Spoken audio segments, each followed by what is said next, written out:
પવિત્ર નવરાત્રિમાં આમ તો માતાજીના 9 સ્વરૂપોની પૂજા ઉપાસના કરવામાં આવે છે, ત્યારે હાલ ગરબામાં જાહેરમાં એક કપલે ચુંબન કરતી એક અશ્લીલ રીલ બનાવી સોશિયલ મીડિયા પર વાયરલ કરતા હિન્દુ સંગઠનો સહિત સાધુ સંતો અને ખેલૈયાઓમાં ભારે રોષ જોવા મળી રહ્યો છે. વડોદરા શહેરના બહુચર્ચિત યુનાઇટેડ વેના ગરબા ગ્રાઉન્ડમાં એક કપલે આ રીલ બનાવી હતી, જેમાં કપલ લિપ કિસ કરતું દેખાય છે. આ વિડીયો જેમ જેમ લોકો સુધી પહોંચી રહ્યો છે તેમ તેમ રોષ વધી રહ્યો છે.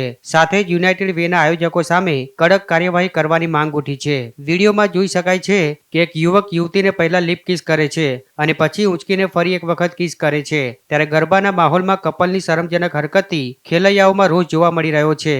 શહેરના કલાલી વિસ્તારમાં આવેલા ગુજરાતના સૌથી મોટા ગણાતા યુનાઇટેડ વે ઓફ બરોડાના ગરબા અગાઉ પણ વિવાદમાં રહી ચૂક્યા છે.